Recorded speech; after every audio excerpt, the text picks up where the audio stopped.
Whito ia mai anō tō waka ki tēnei whakaaturanga, tēnei wahanga epika o Ngā Kiriata. E te iwi roto i tēnei wahanga ka kite i Ngā Kiriata. Hātaki, epika rawātu rānei, e hoa. Kei te rite mai koe? Ai, kei te rite. Oreire e te iwi. Anei te Kiriata nāku i tīpako. Tiro hia.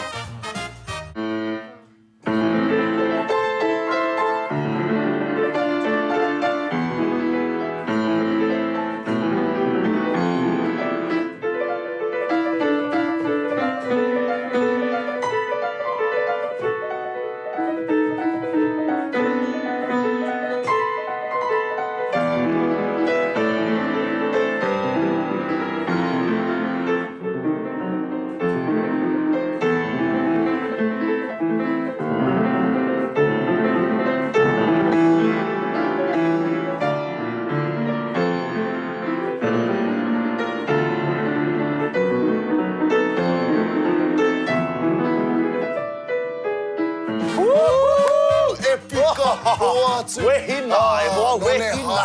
Weheneru. Ara ka kupu katoa. Nō reira, Raniera, kia koe tētahi Kiriata pai tēnei rangi? Ui, tēnei wā, hea hoa wero kei te haere wā inginui a tāua e hoa. Engari e te iwi, ki taku wakapai ka eke taku Kiriata, nā reira, tiro ia.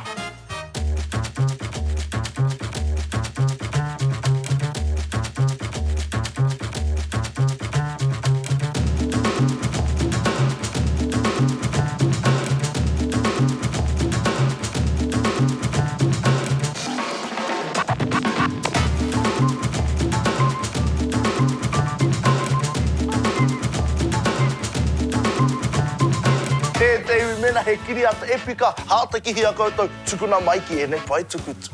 E te iwi ara, ko te wahanga o Ngā Kiriata. Nō reira, mo tēnei wā, hei kona.